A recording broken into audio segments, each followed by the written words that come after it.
Ramalan Jayabaya, Kiamat tahun 2022.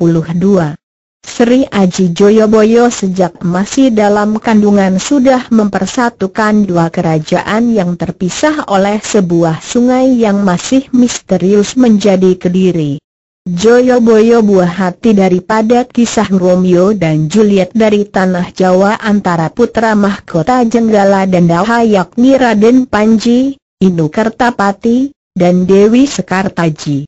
Semasa Joyoboyo marak sebagai Raja Kediri, wilayah kekuasaan dan pengaruhnya meliputi separuh Nusantara. Pada masa itu juga kebudayaan Jawa mencapai puncaknya di bidang ilmu pengetahuan, sastra, dan seni. Kitab-kitab dari Mahabharata dan Ramayana diterjemahkan ke dalam bahasa Jawa kuno. Sri Aji Joyoboyo juga seorang nujum masyhur yang diakui selama berabad-abad. Dan salah satu yang dianggap tidak masuk akal karena belum terbukti kebenarannya ialah prediksi mengenai hari kiamat pada tahun 2100 atau 2022 Masehi. Sejak tanah Jawa diisi oleh manusia untuk kedua kalinya, maka selama 700 tahun pertama, 700 tahun kedua, dan 700 tahun ketiga akan mengalami zaman-zaman berbeda tiap 100 tahun. Zaman kala Bendu, zaman kala Suba, dan seterusnya akan berakhir pada 2022 dan terjadilah kiamat atau pergantian zaman baru yang berbeda dibandingkan 2100 tahun sebelumnya. Setelah hari akhir atau kiamat atau ganti zaman baru itu, maka Pulau Jawa akan diisi manusia untuk ketiga kalinya. Kalender suku Maya di Amerika Latin juga akan berakhir pada Desember 2012, dan di sana pun akan terjadi kiamat, pemurnian bumi, atau memasuki zaman baru. Juga di Eropa menurut Nostradamus akan mengalami hal yang sama. Lain Eropa, lain Amerika Latin, dan lain pula Pulau Jawa. Masing-masing ketiga tempat tersebut mengalami zaman baru di waktu yang berbeda, dan karena berbeda maka yang terjadi bukanlah kiamat besar-besaran.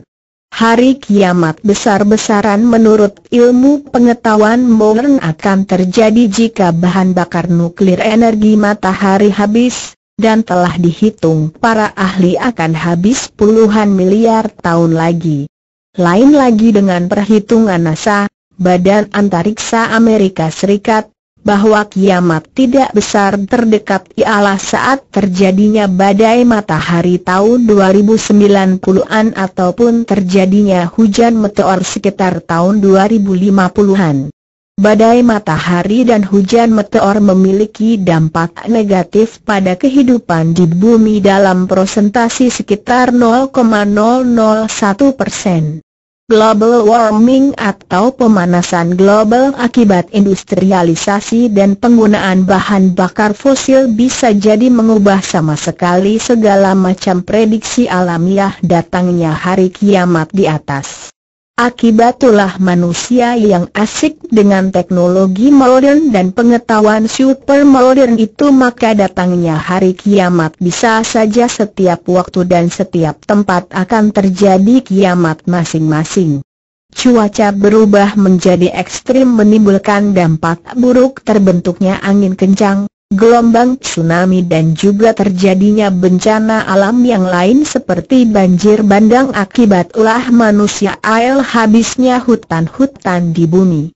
Usaha yang dilakukan oleh segala macam badan dunia mulai dari PBB hingga Greenpeace tampak jelas tidak akan mampu menghentikan global warming itu sendiri, hingga kelak terjadinya kiamat bumi, yang otomatis akan menghentikan segala ulah manusia dan juga memulihkan keadaan menjadi seperti sedia kala kembali.